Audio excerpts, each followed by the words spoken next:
say a very big thank you that you stopped by. And how can we present you? What do you want us to relay? You are. Okay, I'm Ara. My name is Iziengbe Pat Ebuka Onora. I teach African history at the University of Benin, but currently I'm trying to round up my PhD program at the University of Ibadan. I got that name. That is an Igbo name. Yes, Iziengbe Pat Ebuka Onora. My family name is Omoegi. I'm actually from Utezi village in Ikpoba local government. Utezi is inside Idogbo. Yes, inside the Dogbo, the small villages inside the Dogbo, one of them is Utezi. That's where I am from, and that's where my father is from. Christianity is a way of life. Yes. It's not tied to one thing that people that sees it as.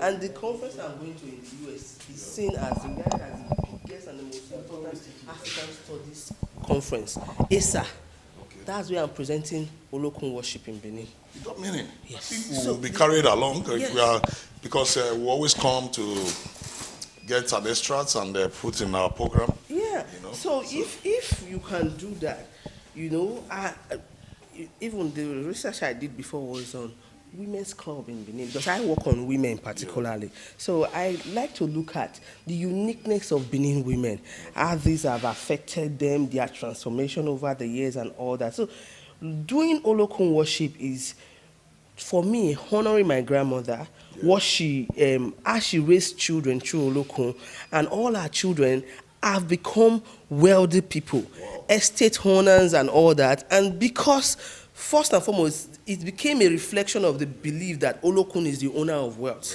So it has actually worked for them and all that. So if this thing has worked for them, so it should also be documented. So this is what we are trying to look at. Why is it that when people are going abroad, they want to do Olokun first? So I am trying to get that fact that, okay, some say because Olokun is the owner of the sea, the owner of wealth, should help them over there and all that. So at the end of the day, we must be able to understand our cultural values and how it has transformed over the years.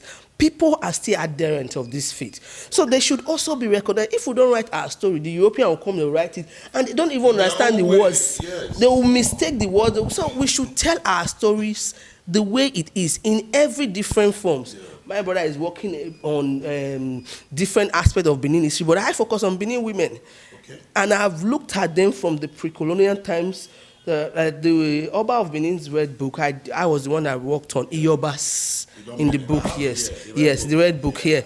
I'm the one that worked on Iyobas. So we looked at all the Iyobas and all the heroines, up to Emotan, all of them, all what they've done, how they've transformed Benin. So I tell the Benin women that look at your heroines. Look at Iyoba Nesige, who went to war. She was the first. Yeah. Sorry, viewers.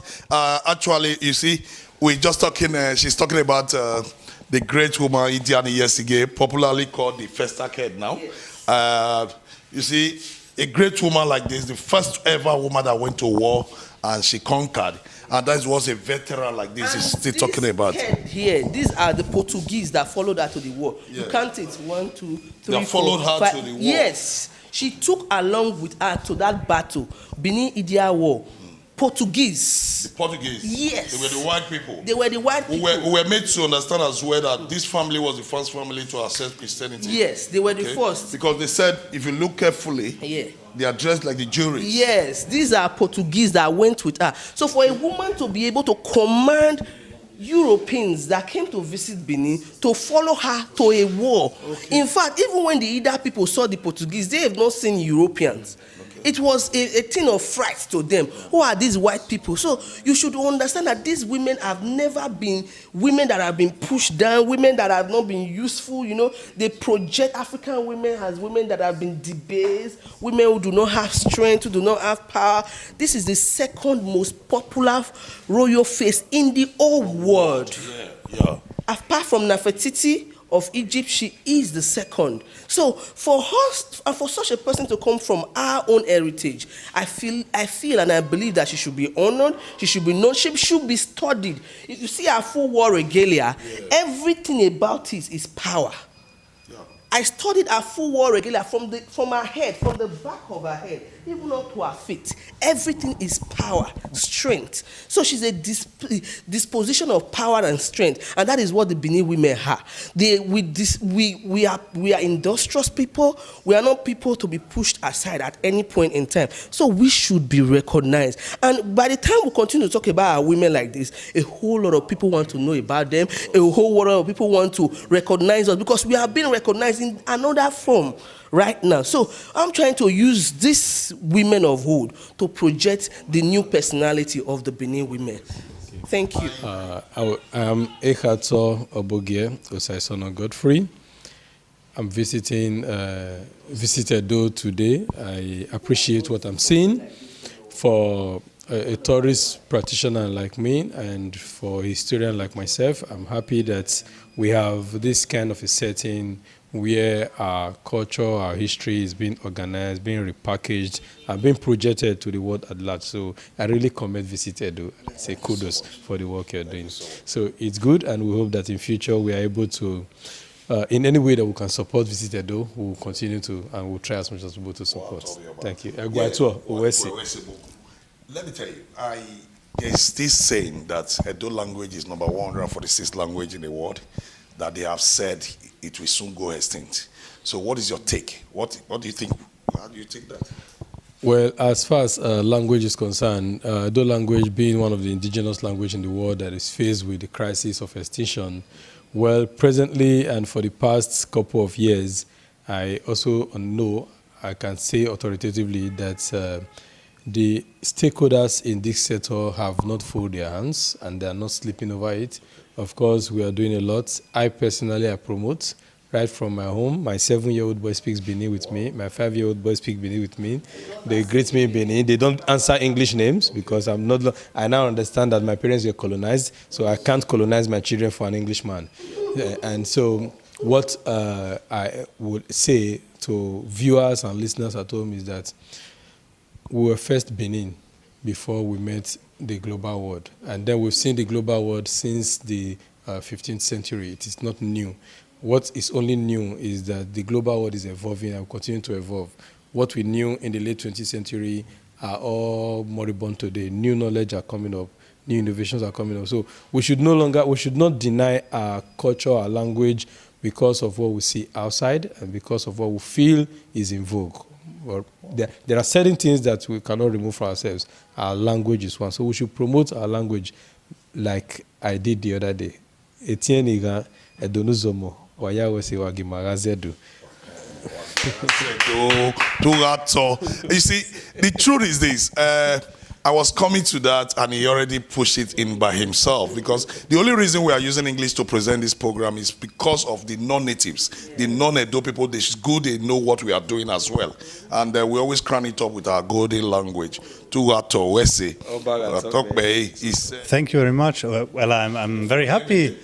So my name is Roberto Zaug. I teach history at the University of Zurich in Switzerland, and well, I came here to Nigeria, to southern Nigeria, to study the beads you have in southern Nigeria. So I did some field work in the southwest, in Lagos and Abeokuta, and then of course I had to come to Benin because Benin, with its coral beads, Ivie, is really the heart, I would say, of Nigerian bead culture, and I was extremely overwhelmed to see on the other day at the festival the richness of forms, of shapes, of styles and arrangements done with these coral beads. So yes, I'm here to learn, and I've learned a lot thanks to my colleagues and friends. I'm very grateful for that. What do you have to say to the world now about Ivie that you have actually done? Well, I've seen that they are used in very different ways. So on the one hand, it's a very popular item which is used on wedding day, but also on child birthdays. It's imitated in ceramic and in plastic to be affordable to different classes. But at the same time, it still has also a very historically rooted meaning attached to the Oba, to myths related to Olokun, and these, let's say, traditions are kept alive by a whole organization which ensures the transmission of these knowledges. So, what in all this, what advice do you have for people in this part for the time you spent here?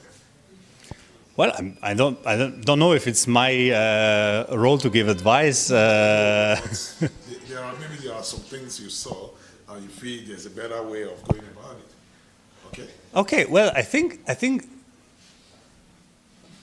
Benin has a very rich history, and preserving it is certainly a very intelligent investment for the future, both in cultural terms, but also in economic terms. I mean, what you are doing here with VisitEdo seems to me that it shows that promoting the cultural heritage of a region can have also an economic interest.